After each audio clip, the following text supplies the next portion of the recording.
Hi friends, welcome to talent career academy Vijayapura YouTube channel. ಇವತ್ತಿನ ಈ ವಿಡಿಯೋದಲ್ಲಿ ಜೂನ್ 26 ಮತ್ತು 27ರ ಪ್ರಚಲಿತ ಘಟನೆಗಳ ಮೇಲಿನ ಪ್ರಶ್ನೋತ್ತರಗಳ ಬಗ್ಗೆ ತಿಳಿದುಕೊಳ್ಳೋಣ.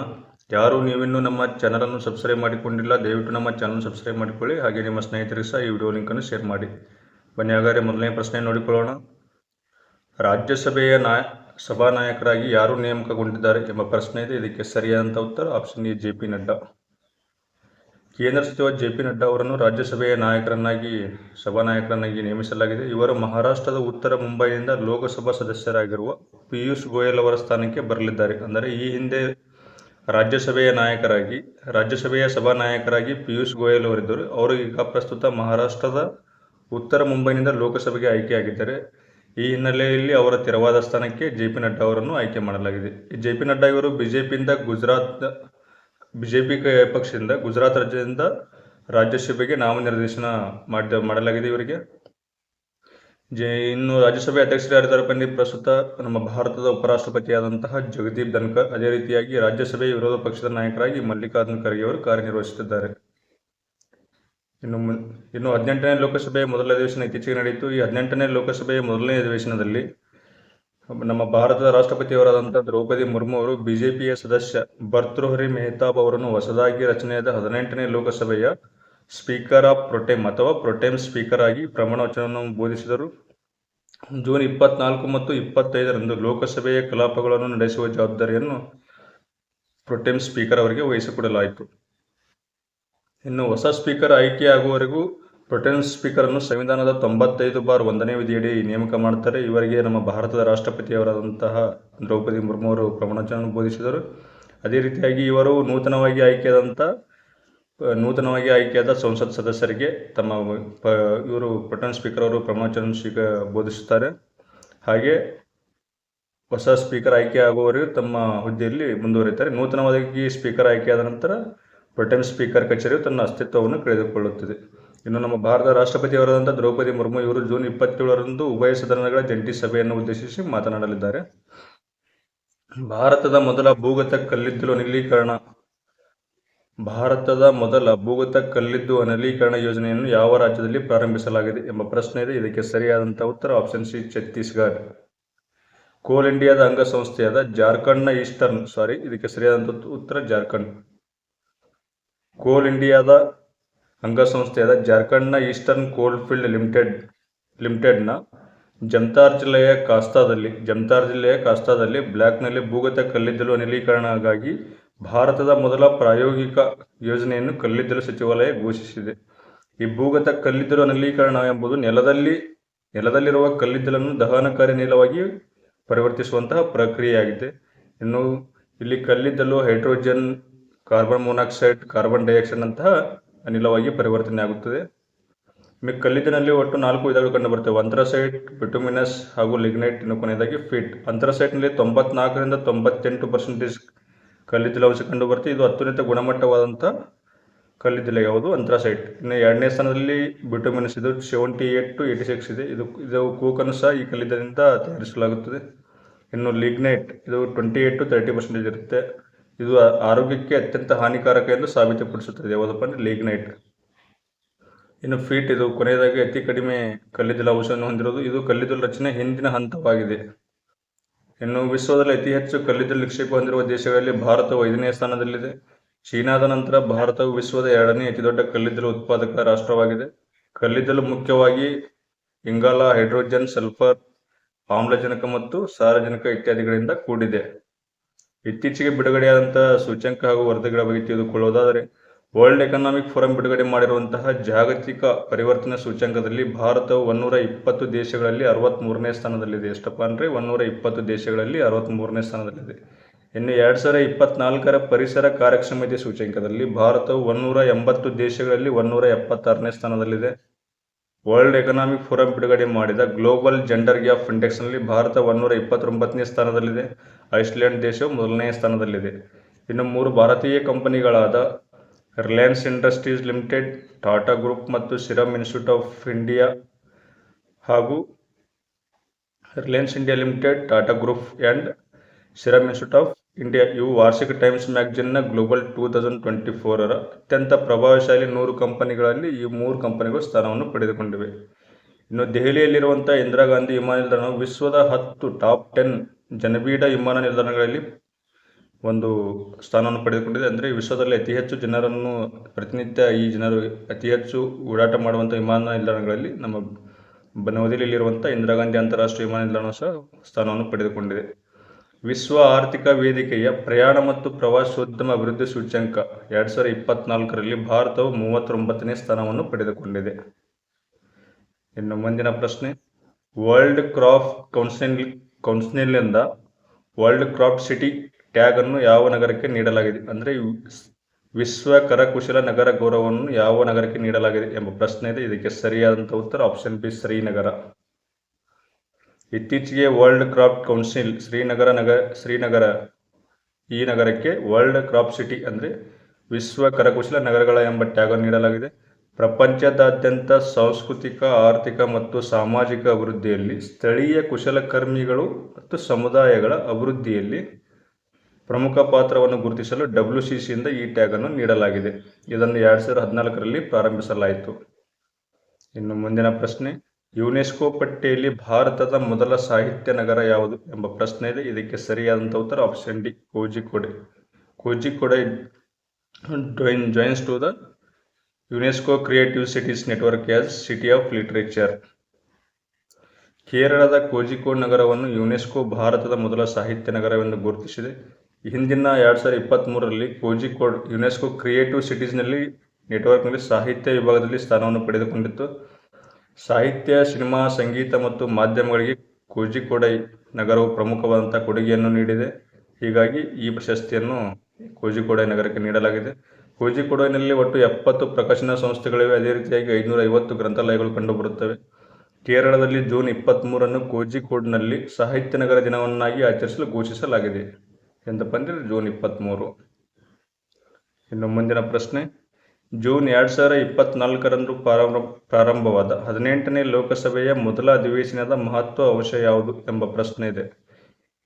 ಇದಕ್ಕೆ ಸರಿಯಾದಂಥ ಉತ್ತರ ಆಪ್ಷನ್ ಬಿ, ಹೊಸದಾಗಿ ನಿರ್ಮಿಸಲಾದ ಸಂಸತ್ತಿನ ಕಟ್ಟಡದಲ್ಲಿ ಮೊದಲನೇ ಪ್ರಮಾಣವಚನ ಸ್ವೀಕಾರ ಸಮಾರಂಭ. ಅಂದರೆ ನೂತನವಾಗಿ ಸಂಸತ್ ಭವನ ನಿರ್ಮಾಣವಾದ ಮೇಲೆ ಪ್ರಥಮವಾಗಿ ಲೋಕಸಭಾ ಚುನಾವಣೆ ನಡೆಯಿತು. ಈ ಲೋಕಸಭಾ ಚುನಾವಣೆಯಲ್ಲಿ ಆಯ್ಕೆಯಾದಂಥ ಚುನಾಯಿತ ಸದಸ್ಯರಿಗೆ ಪ್ರಥಮ ಬಾರಿಗೆ ಪ್ರಮಾಣವಚನವನ್ನು ಬೋಧಿಸುತ್ತಿರುವುದು ಇದು ಮಹತ್ವದ ಅಂಶವಾಗಿದೆ.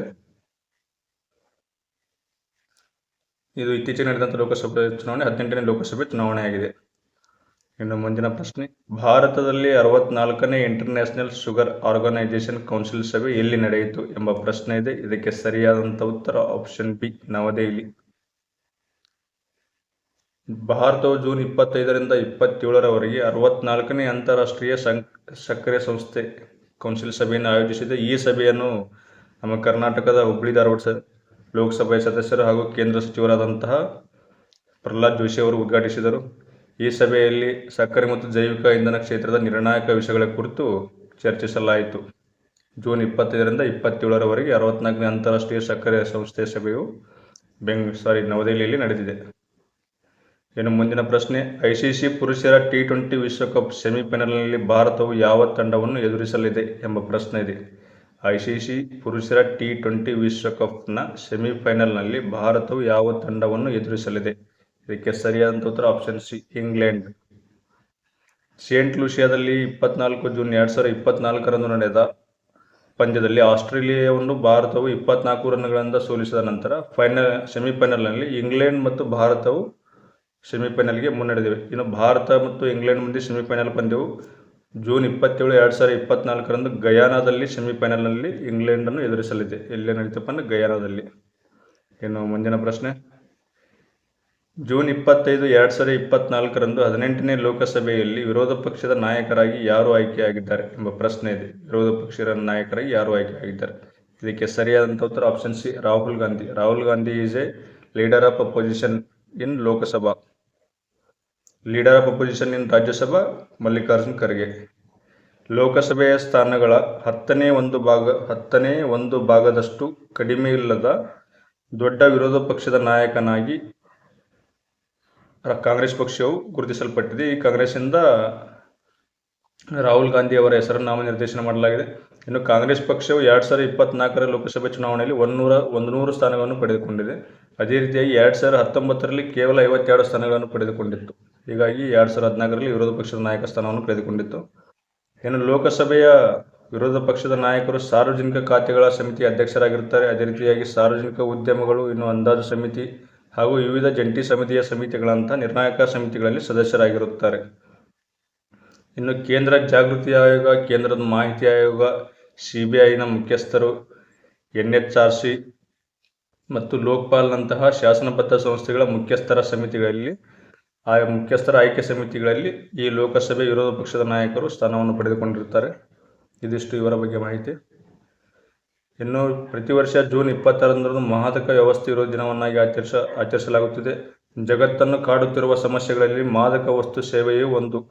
ವ್ಯಸನಿಗಳು ತಾವು ಹಾಳಾಗುವುದರ ಜೊತೆಗೆ ತಮ್ಮ ಕುಟುಂಬ ಮತ್ತು ಸಮಾಜಕ್ಕೂ ಕಂಟಕವಾಗುತ್ತಿದ್ದಾರೆ. ಇದರ ವಿರುದ್ಧ ಸಮರ ಸಾರಲು ಉದ್ದೇಶದಿಂದ ವಿಶ್ವಸಂಸ್ಥೆ ಪ್ರತಿ ವರ್ಷ ಜೂನ್ 26ರಂದು ಅಂತಾರಾಷ್ಟ್ರೀಯ ಮಾದಕ ವ್ಯಸನ ವಿರೋಧಿ ದಿನವನ್ನಾಗಿ ಆಚರಿಸಲಾಗುತ್ತದೆ. ಅಂತಾರಾಷ್ಟ್ರೀಯ ಮಾದಕ ವ್ಯಸನ ವಿರೋಧಿ ದಿನವನ್ನಾಗಿ ಪ್ರತಿ ವರ್ಷ ಜೂನ್ 26ರಂದು ಆಚರಿಸಲಾಗುತ್ತದೆ. ಇನ್ನು ಅದೇ ರೀತಿ ಇದೇ ಜೂನ್ 26ರಂದು ಬಂಕಿಮ್ ಚಂದ್ರ ಚಟರ್ಜಿ ಅವರ ಜನ್ಮದಿನವಿದೆ. ಪ್ರಸಿದ್ಧ ದೇಶಭಕ್ತಿ ಗೀತೆ ವಂದೇ ಮಾತರಂ ರಚಿಸಿದ ಬಂಕಿಮ್ ಚಂದ್ರ ಚಟರ್ಜಿ ಇವರು 1838 ಜೂನ್ 26ರಂದು ಪಶ್ಚಿಮ ಬಂಗಾಳದ ನೈಹತಿಯಲ್ಲಿ ಜನಿಸಿದರು. ಇವರು ಕಾದಂಬರಿಕಾರ, ಕವಿ ಮತ್ತು ಪತ್ರಕಾರರಾಗಿದ್ದ ಬಂಕಿಮ್ ಚಂದ್ರ ಚಟರ್ಜಿ ಸ್ವಾತಂತ್ರ್ಯ ಚಳವಳಿಗೆ ನಿರಂತರ ಸ್ಫೂರ್ತಿ ನೀಡುವ ಸಾಹಿತ್ಯದಲ್ಲಿ ತೊಡಗಿದ್ದರು.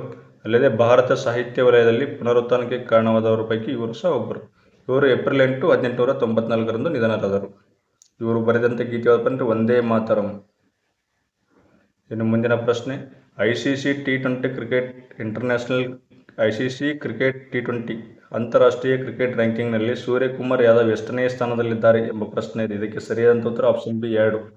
ಇಲ್ಲೂ 2023 ಡಿಸೆಂಬರ್ನಿಂದ ಇಲ್ಲಿಯವರೆಗೂ ಸೂರ್ಯಕುಮಾರ್ ಯಾದವ್ ಪ್ರಥಮ ಸ್ಥಾನದಲ್ಲಿದ್ದರು. ಆದರೆ ಇತ್ತೀಚೆಗೆ ನಡೆದಂಥ ಪಂದ್ಯಗಳಲ್ಲಿ ಆಸ್ಟ್ರೇಲಿಯಾದ ಆಟಗಾರರಾದಂಥ ಟ್ರಾವಿಸ್ ಹೆಡ್ ಇವರು ಅತ್ಯುತ್ತಮ ಪ್ರದರ್ಶನಕ್ಕಾಗಿ ಮೊದಲನೇ ಸ್ಥಾನದಲ್ಲಿ ಹೋಗಿದ್ದಾರೆ. ಸೂರ್ಯಕುಮಾರ್ ಯಾದವ್ ಅವರಿಗಿಂತ 2 ಅಂಕಗಳನ್ನು ಹೆಚ್ಚಿಗೆ ಪಡೆದುಕೊಂಡು ಟ್ರಾವಿಸ್ ಹೆಡ್ ಇವರು ಆಸ್ಟ್ರೇಲಿಯಾದ ಆಟಗಾರ, ಇವರು ಪ್ರಥಮ ಸ್ಥಾನದಲ್ಲಿದ್ದಾರೆ. ಸೂರ್ಯಕುಮಾರ್ ಯಾದವ್ 2ನೇ ಸ್ಥಾನದಲ್ಲಿದ್ದಾರೆ. ಇನ್ನು ಇಂಗ್ಲೆಂಡ್ನ ಆಟಗಾರರಾದಂಥ ಫಿಲ್ ಸಾಲ್ಟ್ ಇವರು 3ನೇ ಸ್ಥಾನದಲ್ಲಿದ್ದಾರೆ. ಇನ್ನು ಪಾಕಿಸ್ತಾನದ ಆಟಗಾರ ಬಾಬರ್ ಅಜಮ್ 4ನೇ ಸ್ಥಾನದಲ್ಲಿದ್ದಾರೆ. ಇನ್ನು 5ನೇ ಸ್ಥಾನದಲ್ಲಿ ಮೊಹಮ್ಮದ್ ರಿಜ್ವಾನ್ ಇವರು ಸಹ ಪಾಕಿಸ್ತಾನದ ಆಟಗಾರರು. ಇನ್ನು ನವದೆಹಲಿಯಲ್ಲಿ 88ನೇ ಕನ್ನಡ ಸಾಹಿತ್ಯ ಸಮ್ಮೇಳನವನ್ನು ಆಯೋಜಿಸಲು ಕನ್ನಡ ಸಾಹಿತ್ಯ ಸಮ್ಮೇಳನ ಅಧ್ಯಕ್ಷರಾದಂತಹ ಮಹೇಶ್ ಜೋಶಿ ಅವರು ತಿಳಿಸಿದ್ದಾರೆ. ಈಗ 87ನೇ ಕನ್ನಡ ಸಾಹಿತ್ಯ ಸಮ್ಮೇಳನವು ಮಂಡ್ಯದಲ್ಲಿ ನಡೆಯಲಿದೆ. ಇನ್ನು 88ನೇದು ನವದೆಹಲಿಯಲ್ಲಿ ನಡೆಯಲಿದೆ ಅಂತ ಮಾಹಿತಿ ನೀಡಿದ್ದಾರೆ. ಇನ್ನು 86ನೇ ಕನ್ನಡ ಸಾಹಿತ್ಯ ಸಮ್ಮೇಳನ ಇತ್ತೀಚೆಗೆ ಹಾವೇರಿಯಲ್ಲಿ ನಡೆದಿತ್ತು. ದೊಡ್ಡರಂಗೇಗೌಡರು ಇದರ ಅಧ್ಯಕ್ಷತೆಯನ್ನು ವಹಿಸಿದ್ದರು. 85ನೇ ಕನ್ನಡ ಸಾಹಿತ್ಯ ಸಮ್ಮೇಳನ ಗುಲ್ಬರ್ಗದಲ್ಲಿ ನಡೆದಿತ್ತು. ಕಲಬುರಗಿಯಲ್ಲಿ H.S. ವೆಂಕಟೇಶ್ ಮೂರ್ತಿ ಅವರ ಅಧ್ಯಕ್ಷತೆಯಲ್ಲಿ ಈ ಸಭೆ ನಡೆದಿತ್ತು. ಇನ್ನು ಹಂಸಲೇಖ ನಾಲ್ವಡಿ ಪ್ರಶಸ್ತಿ, ಹಂಸಲೇಖ ಅವರಿಗೆ ನಾಲ್ವಡಿ ಪ್ರಶಸ್ತಿಯನ್ನು ನೀಡಲಾಗಿದೆ. ಕರ್ನಾಟಕ ಸಂಘವು ಇದೇ ಮೊದಲ ಬಾರಿಗೆ ಸ್ಥಾಪಿಸಿರುವ ನಾಲ್ವಡಿ ಕೃಷ್ಣರಾಜ ಒಡೆಯರ್ ಪ್ರಶಸ್ತಿಗೆ ಸಂಗೀತ ನಿರ್ದೇಶಕ ಹಂಸಲೇಖ ಅವರನ್ನು ಆಯ್ಕೆ ಮಾಡಲಾಗಿದೆ. ಮೊದಲ ಬಾರಿಗೆ ಸಂಗೀತ ನಿರ್ದೇಶಕರಿಗೆ ಈ ನಾಲ್ವಡಿ ಕೃಷ್ಣರಾಜ ಒಡೆಯರ್ ಅವರ ಪ್ರಶಸ್ತಿ ನೀಡಲಾಗಿದೆ. ಈ ಪ್ರಶಸ್ತಿಯು 1 ಲಕ್ಷ ರೂಪಾಯಿ ನಗದನ್ನು ಒಳಗೊಂಡಿದೆ. ಎಷ್ಟಪ್ಪ ಅಂದರೆ 1 ಲಕ್ಷ ರೂಪಾಯಿ ನಗದನ್ನು ಒಳಗೊಂಡಿದೆ.